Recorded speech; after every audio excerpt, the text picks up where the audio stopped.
Hey, welcome everybody. I'm Nathaniel. This is Cougars Care. So hopefully that's where you meant to be. Welcome everybody online. Welcome everybody here in person.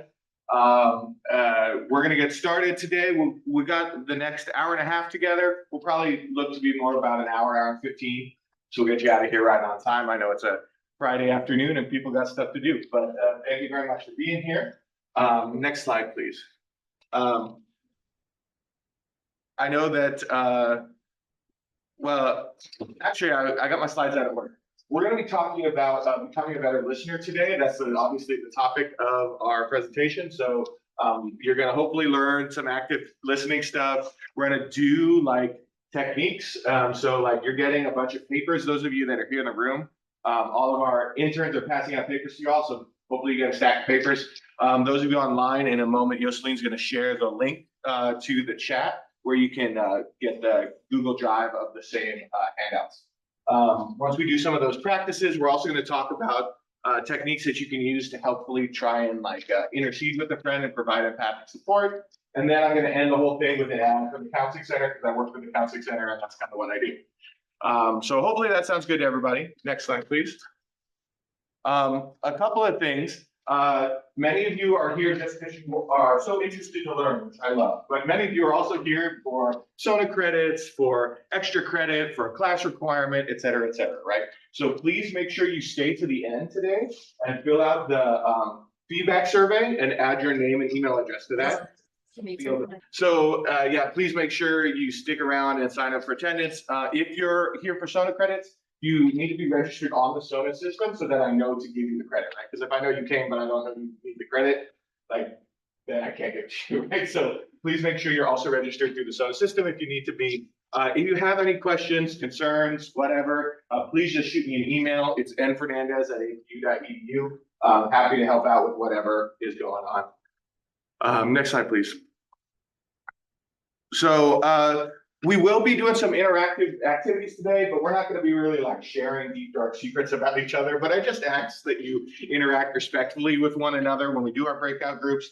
For those of you online, we've got a few of our peer educators, interns online, Alyssa, Mateus, and Yvonne, I think. And then also we got Marcos, Hector, Marcelina, and Caitlin here as well. They'll be bouncing around, helping everybody out. And so if you need anything, ask them questions, ask Jocelyn and I questions. We're happy to do it. Joceline's going to be monitoring the chat for those of you online, so please feel free to put questions in the chat and then just wave me down whenever somebody asks a question and I will answer it. Yeah, I think that's all the logistic ground rule stuff I want to cover. Can you give me the next slide, please? I kind of want to get into it and stop wasting time. So active listening.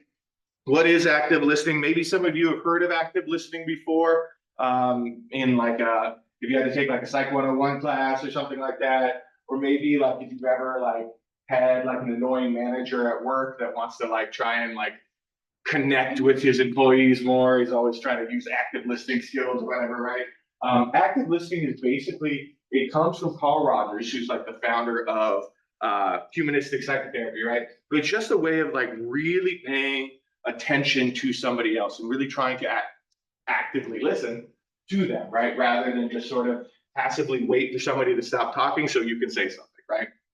And this sounds pretty simple, but it can be kind of hard, right? Because we need to really focus on doing it actively, right? And paying attention, right? Can you give me the next slide?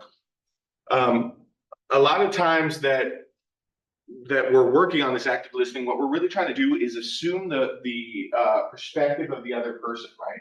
To really feel the emotions that they're feeling.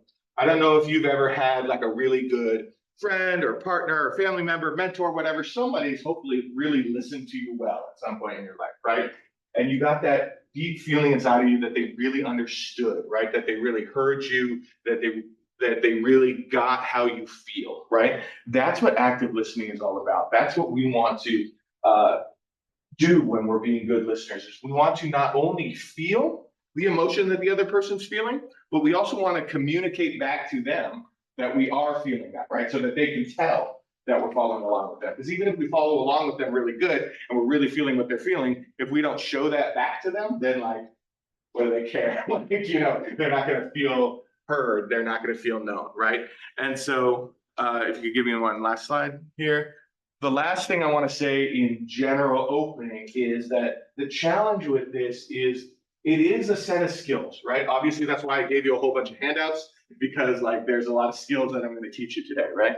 But in the end, like being a really good listener, you also have to have the motivation to do it, right? You can't active listen kind of as like a party trick or whatever, right? You have to really actually care about somebody else that you're trying to listen to. Now, I can't really teach you how to care about other people, right? That's more of a you thing. But that is going to be like a critical base to this active listening kind of stuff, right? And it's always important to like think about the why and think about, the relationship you have with this person, et cetera, right? But that's the one thing I'm not going to be able to teach you today is how to care about other human beings. But hopefully a lot of you have that skill already. And with it, we can just refine that skill that you already have. We can refine that desire to listen to people by practicing some of these techniques that we're talking about. Does that sound good to everybody? Okay, cool. Next slide, please. So the very first thing in terms of listening that we start off with is actually not verbal, right? It's our nonverbal attending behaviors, right? This is the first handout that I have. Yoselin, if you can actually throw the handouts for the Zoom people in the chat, that would be great. But it says attending behaviors on the top of it, I believe, this one. So when we want to attend to somebody, especially within like a Western academic, like cultural space, right? Which is what we're in right now, we really want to make eye contact with the person that we're listening to show that we respect them, to show that we're paying attention, right? You don't need to make creepy levels of eye contact, right? Like, don't like stare into somebody's eyes if they're trying to like look away from you. Don't be weird about it, right? But in general, you know that when somebody's looking at you, they're paying more attention to you, right? They're clearly showing that they care, right? And so that's step one. The other step is to match somebody's mood, right? If somebody's excited about something, get a little bit excited when you're listening to them. If somebody's, angry about something, get a little angry with them, right? I mean, don't go like smashing stuff or whatever, right? But match that mood, go with it, right? That same thing is also said if somebody's a little sad, right? This can be a little bit challenging sometimes because oftentimes when we see somebody in distress, right? Especially if there's somebody we really care about and they're sad, we don't want to be sad with them, right? We might be tempted to like smile at them, try to pick them up and be encouraging, right? And that's important too. That can be a good use of a thing for you as a friend or a family member, or a partner or whatever, whoever you're listening to. But if you go to that too soon, right, you're not going to actually make them feel heard and make them feel known, right? And so it's important to, if somebody's sad, like treat it sad, right? If somebody's frustrated, treat it frustrated. If somebody's nervous, treat it nervous, right? So that they can tell that you're really feeling what they're feeling rather than just dismissing it, right? This is one of the most challenging in terms of the attending behaviors that I think people have. Other ones are like vocalisms, right? So you hear me saying and like a lot. That's because I grew up here, like in the San Fernando Valley, basically. That's sort of my cultural lineage. We say like and a lot. That's just the thing. So sorry about that. But the idea behind some of those filler words can actually be really useful when we're listening to somebody, right? Because if we're listening to someone and we really want to hear them, inhabit what they're saying, show that we're paying attention to them, we don't want to be the ones talking, right? If we're talking, we're not listening, right? And so just little encouragers, sometimes they're called minimal encouragers to talk, right? And that's where you could say like, yeah, things like that, right? That are just like in the middle of somebody else's story that they're telling, right? So that you're not interrupting them, you're not asking them a question, you're not stating your own opinion, right? You're just mumbling one random syllable, right? But that one random syllable is useful because you're getting it to show like, hey, I am still paying attention, I am still engaged, but I want you to keep going, right? And so whenever we can use minimal encouragers to talk, it's better than using other types of listening techniques, because that's the truest way to get them to keep talking so that you can keep listening, right? And so minimal encouragers to talk, all those filler words, please use them appropriately in listening. They're actually got a use and they got a purpose.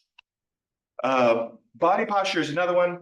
Typically, we want to like engage with the person that we're speaking to. We oftentimes want to lean in a little bit to whoever we're talking to. Again, don't be weird about it. Don't like lean right into their personal space or something like that, right? We also want to just kind of be open to a conversation. Oftentimes, if we're leaned back and like closed down like this, I'm clearly communicating like I don't want to interact with you, right? Or I'm protecting myself from you, right? And that's not what we want to communicate when we're trying to get somebody to open up to us, right? We need to physically open up to them. That's sort of like a symbolic, metaphoric way of getting them to open up to us, right?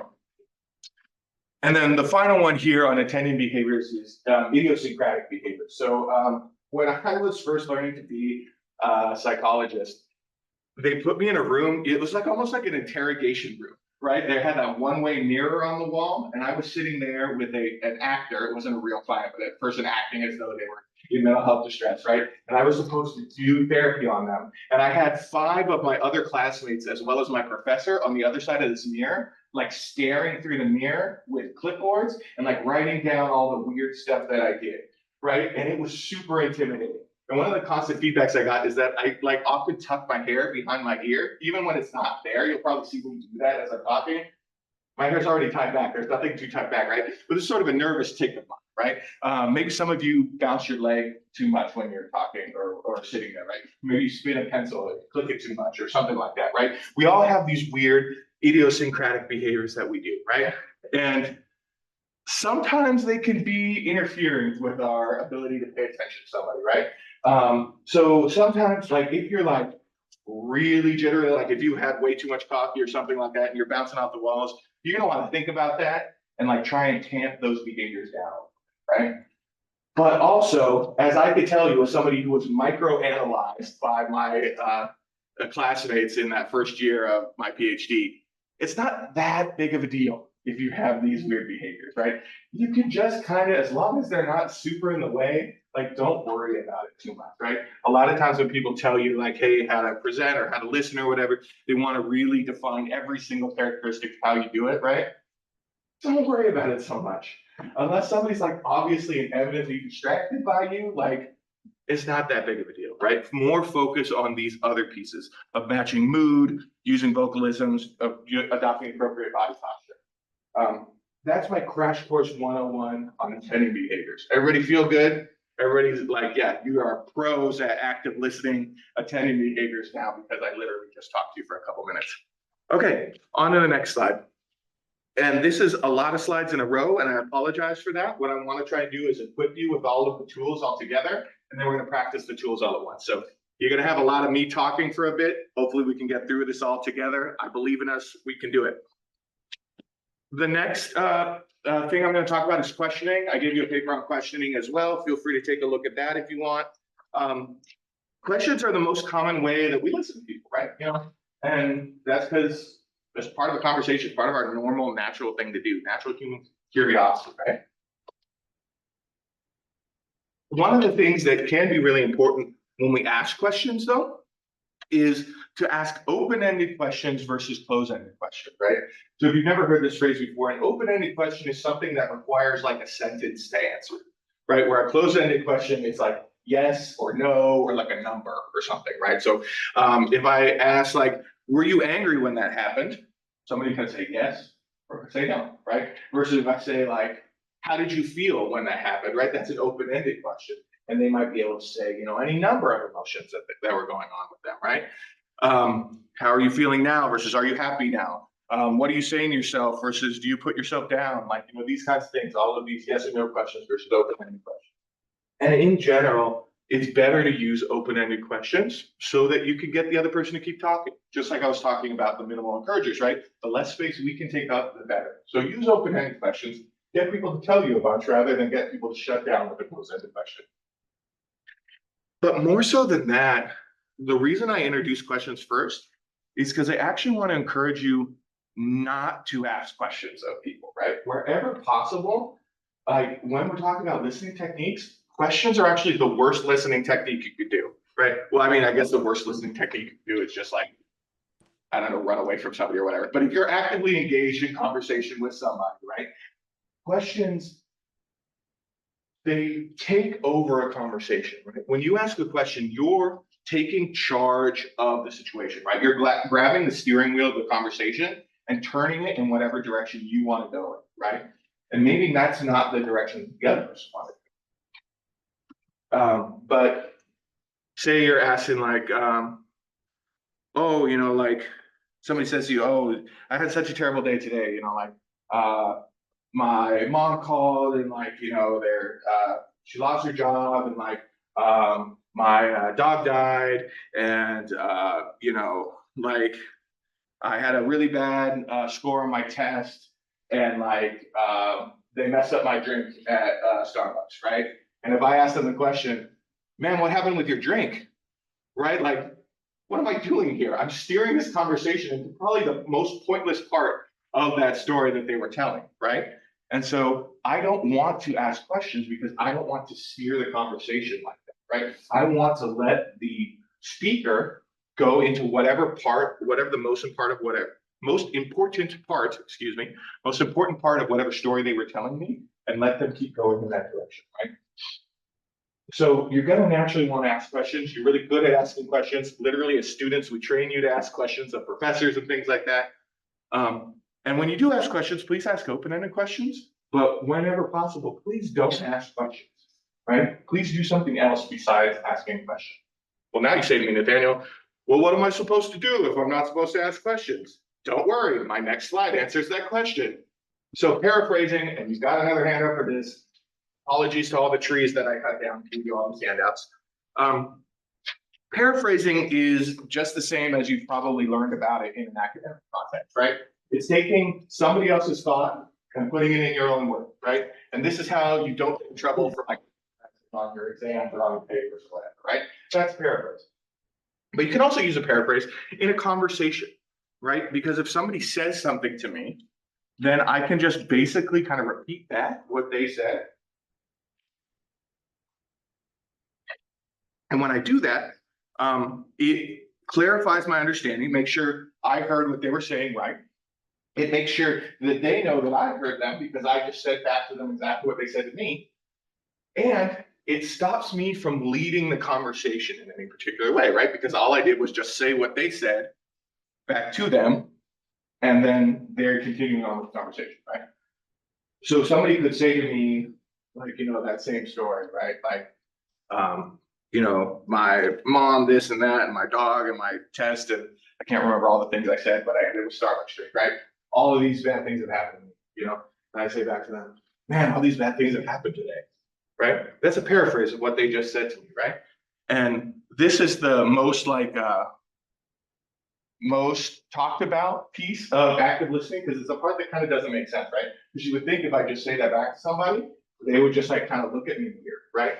And in a vacuum, right, that might be the case, right? But you'll find if you do this in a conversation, right, like somebody will say, oh man, blah, blah, blah, blah, blah, these things all happen to me. And I say back to them, oh man, so much bad stuff has happened today.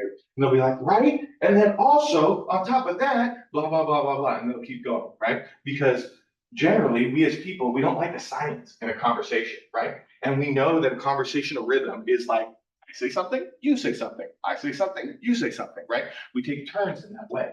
And so if I take my turn to just repeat what a person said to me, there might be a little bit thrown, but in general, they're just gonna be like, okay, well, he took his turn, it must be my turn again. Let me keep going with my story, right? And so you'll be amazed at how often that works, right? And this is really the best type of listening if you if you can't just get away with an or an like we were talking before with those meaningful encouragers. The best type of listening is paraphrasing because we're doing the most we can to not steer the conversation the way we want the conversation to go. That sound good to everybody? Kind of making sense? Okay, on to the last listening technique, and then I swear I'm going to stop talking. I want to talk about reflection of feelings. So the one time that you do want to kind of steer a conversation is about reflection of feelings. Sorry, my voice is killing me.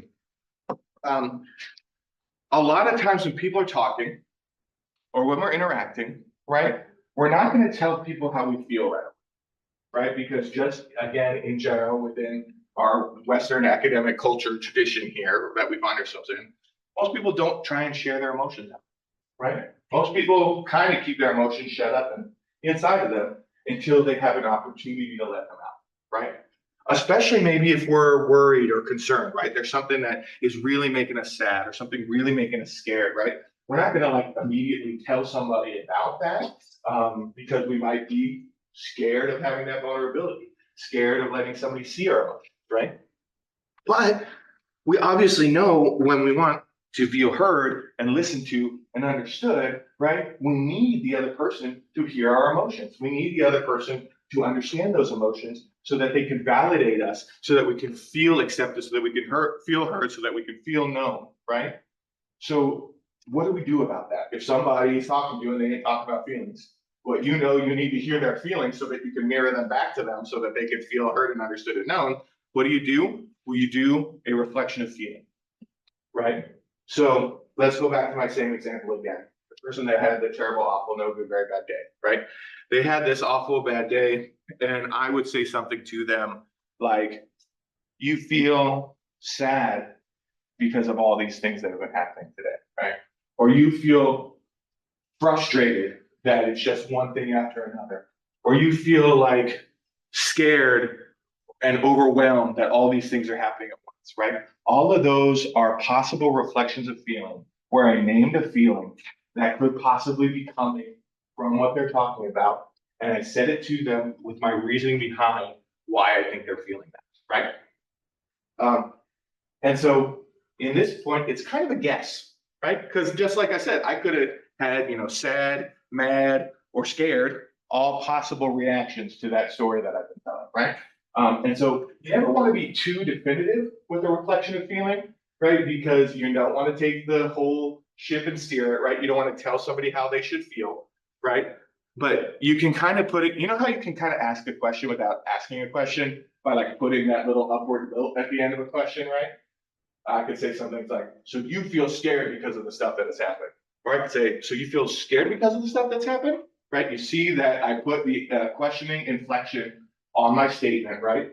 And that helps it be easy to contradict, right? And somebody could say to me, no, I'm not scared, I'm angry, right? And I go, okay, sounds good. So you're really angry about this, right? And then that's a paraphrase, and then we can keep going, right? But either way, I opened up that emotional shell, right? And so you use this kind of emotional reflection when somebody's just talking content, right? It's what we call in psychology content, which is the what that happened, and get them down into their affect, how they feel about it, right? And so if you're going along well and you're already getting content, stick to your paraphrases, maybe pepper in a question here and there. But if you're not getting that affect, if nobody's giving you how they feel, try one of these. Try a reflection of feeling to try and open up that layer and show that I'm here. I want to hear how you feel. I want to support how you feel, right? Does that make sense to everybody? Okay. Thank you for listening. I don't oftentimes talk for just like that long of a sentence straight. That was 30 minutes. Yikes. Let's go on to the next slide here. We're actually going to get into breakout groups and do this now, right? So I wanted you all to get into groups of like 2 or 3 people with whoever you're sitting around. Those of you that are online, Jocelyn's going to open up breakout rooms for you in just a second. But let me give you the assignment before we break you out, right? The assignment is I want one person to be willing to talk about themselves a little bit. Talk about something that made you feel some kind of a way recently. Don't talk about your deepest, darkest secrets. Don't talk about like your most intense traumas. I try to make everybody feel awful on a Friday afternoon, right? But pick something in your day that made you feel some kind of way. Maybe you're excited about something that's going to happen this weekend. You've got cool plans. Maybe you're a bit nervous about like your recent midterms or whatever, right? Maybe you're a bit sad because like things haven't been going your way recently. Maybe you're kind of frustrated because this annoying thing happened to you, right? Whatever it is, pick something that you can feel some kind of genuine emotion about and that you also feel comfortable just, sharing in this room, right? Again, everybody's going to be respectful, but I don't need you to put everything out there right now. You don't need to feel like you have to do that. So that person is going to be the speaker, and we're going to have a listener, right? Listener, it's your job to use these techniques that we talked about. So make those good body postures, do those good attending behaviors, right? And then use questions sparingly, use paraphrases a lot, and try and use reflections of feeling to really draw out whatever emotion that that person is feeling, okay? And then hopefully you feel equipped now to do attending behaviors. Hopefully you feel equipped now with these 3 different listening techniques. But how do we jump in empathically, right? We always want to make comments. We want to step in, right? If somebody is feeling some kind of way, we want to support them, right? How do we empathically transition from just listening to try to give like some advice, right? Because I don't know how many of you have all like been trying to tell somebody a story at one point or another, and they jump in with like, well, this is what you should have done, right? And you're like, I hate you, stop talking to me, go away, right? Because like sometimes we do want advice, but most of the time we want people to listen to us, hear us, understand us, and not just say, well, I would have solved your problem a lot better than you solved the problem, right? And so how do we make that transition? How do we make the transition to making some kind of recommendation to somebody without blowing up all this empathy that we built by trying to actively listen to them, right? So I've got 2 different techniques for you today. The one is a little bit simpler. This is feel, felt, found, right? So if somebody's already talking to you and they're telling you something that makes you feel some kind of way, you can use this technique where you say, start with saying how you feel whatever they're feeling, right? Whatever emotion it is that they're presenting to you. Then go on to talk about how you felt that emotion before. Or if you haven't felt that emotion before, maybe your friend has felt that emotion before. Or maybe if nobody you know has ever felt that emotion before, you can imagine how that might feel, right? This is saying how they feel, connecting your own personal experience to them so that you show that you're caring. And then only after you do that, move into the found. Say, I found X, Y, or Z helpful in that space, right? So you'll see, if you can give me the next slide, there's an example that we can kind of understand here a little bit better. So you could say something like, I feel how hurt you are about him breaking up with you. And I felt so hurt too after my last breakup, and it seemed like nothing was going to help. And I found in the end that doing things with my friends really helped get my mind off of it. Do you want to go get food? Do you want to go, get boba? Do you want to go whatever, And this way you are centering the empathy and then moving into the advice giving in a gentle format, right? Hopefully this makes sense, and hopefully you can remember it just because it's literally using the anchor words throughout the statement, right? But sometimes you might be concerned about somebody who's like not actively opening up to you, right? You've tried to go listen to them and they don't really want to talk, right? And so how do you do empathic support in those spaces, right? Well, there's another form that's called, if you could give me the next one, I care, I see, I feel, I want, I will. This one's harder to remember. There's way more words that you got to remember rather than feel, felt, found, which is only 3. But in I care, I see, I feel, I want, I will, what you're doing is you're naming first your care for somebody. Like, say like, you're my brother and I care about you. You're my roommate and I care about you. You're my, like, insert name of relationship type here, and I care about you because of that, right? And I see that recently you've not been going to classes, that recently you've been really depressed and not leaving your room, that recently you've been having all these panic attacks that you try and hide from us, but like we still notice, right? Whatever I see, whatever thing I'm concerned about for them, whatever thing that they're going through, right? And then you say, I feel concerned for you. I feel scared for you. I feel sad for you. I feel like I want to find some way to help you get better, right? Which branches into the I want, right? I want you to consider, maybe talking to me now, right? Or I want you to consider maybe like, if you don't want to talk to me about it, go talk to a pastor about it, or go talk to a counselor about it. Or maybe I want you to just like get out of your room for a minute. Stop, isolating yourself up so much, right? Let's just give it a try to try and get the energy back, right? Whatever it is that you want that person to do. And then say how you'll support that, how you will concretely help with that. So I will be here to listen for you. I will walk with you over to the pastor's office or walk with you over to the counseling center. I will go, with you to our, favorite food spot, even if you like freak out in the middle of it and we just like bail on it because it's too much for you. That's okay. I will go with you and I will do that. I will be understanding, right?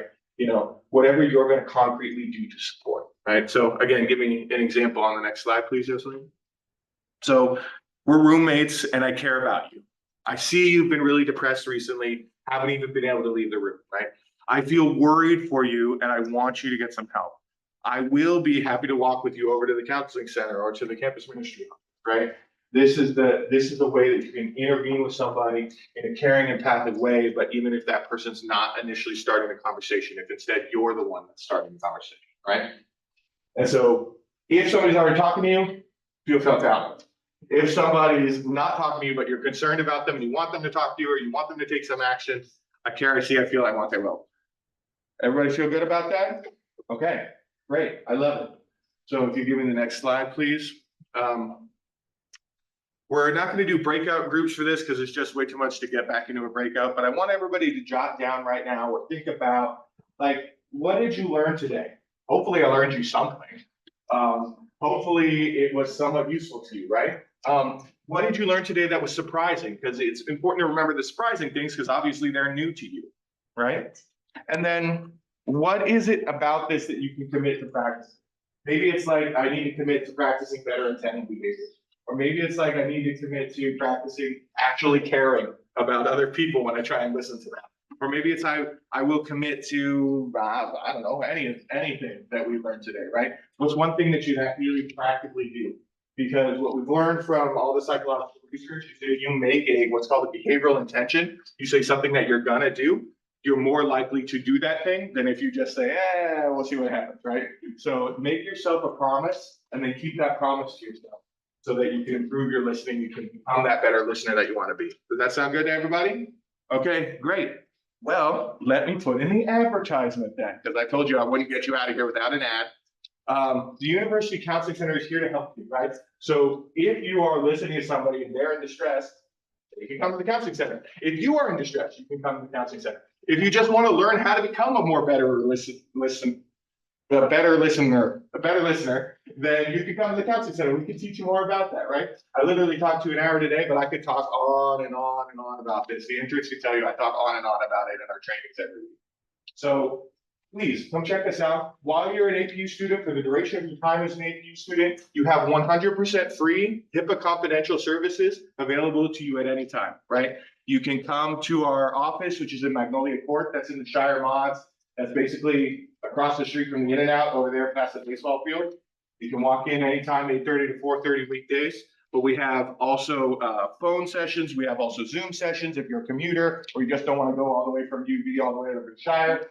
Or if it's 2 a.m. and you're having a panic attack, right? We have a 24/7 service at this hotline, the 626-815-2109. That's the number for everything. You can call to make an appointment. You can call to access urgent care. You can also go on your phone to your APU Now app, click through to your health hub and just make an appointment that way if you prefer not to talk to people on the phone, which is like a totally normal thing. So like, I feel you. That's why you can make them online if you want. So please come check us out. Next slide, please. If you are dealing with a crisis situation, if anybody is immediately at harm, please do call 911, but like that's not going to happen almost 99% of the time. You feel free to call us. Next slide, please. And that's really all I got for you today. So I want to send a real big thank you to everybody. I really appreciate it. The interns, Jocelyn and I, we're going to stick around for questions. So please feel free to ask us questions if you want. We also have 4 more of these. Next week, we're doing coping with sadness and depression. Then we're doing anxiety. Then we're doing relationships and conflict management. Then we're doing goals and time setting.